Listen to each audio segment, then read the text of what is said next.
السلام علیکم پیارے بچوں، آج میں 5th کلاس کا ایک سبق پڑھانے جا رہی ہوں جس کا نام ہے لداخ سے ایک خط۔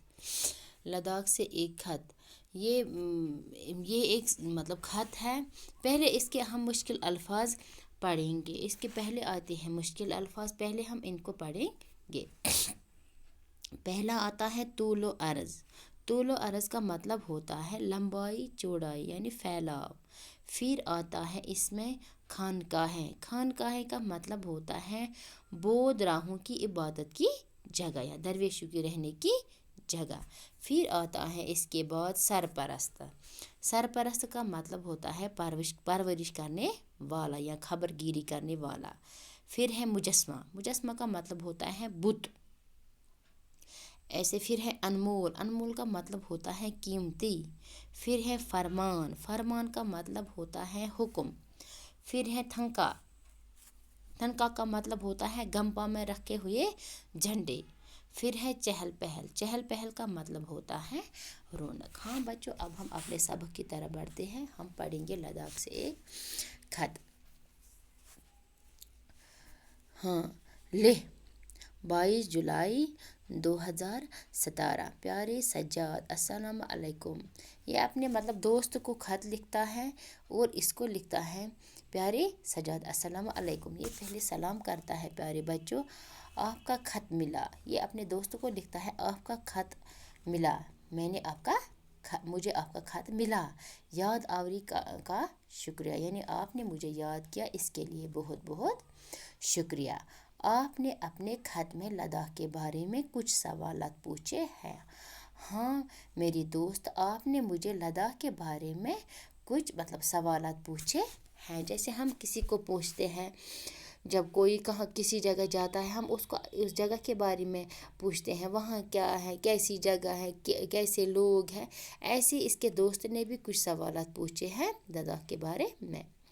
چند سوالات کا جواب میں اسی خط میں دینے کی کوشش کروں گا۔ اب یہ اس کا دوست کہتا ہے، یعنی جو سوالات آپ نے مجھ سے پوچھے ہیں، تھوڑے سوالوں کا جواب میں اسی خط میں آپ کو بھیجوں گا، یعنی دے دوں گا۔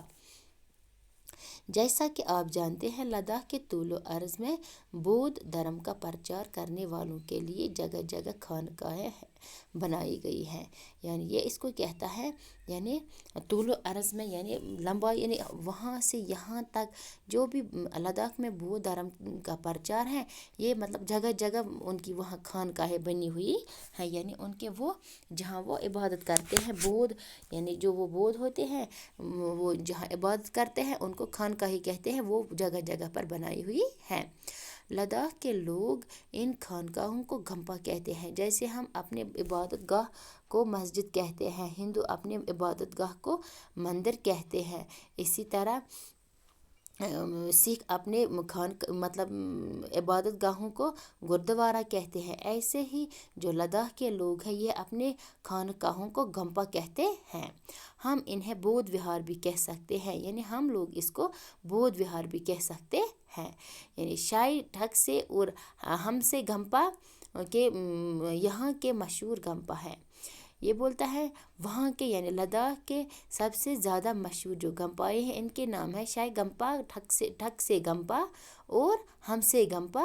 یہ وہاں کے مشہور خانقاہیں ہیں، یعنی مشہور وہاں کے مشہور جگہیں ہیں۔ پھر ہے یہ گھمپا لیہ سے 21 کلومیٹر دور ایک پہاڑی پر واقع ہے۔ جو یہ گھمپا ہے، یہ لیہ سے 21 کلومیٹر کی دوری پر واقع ہے۔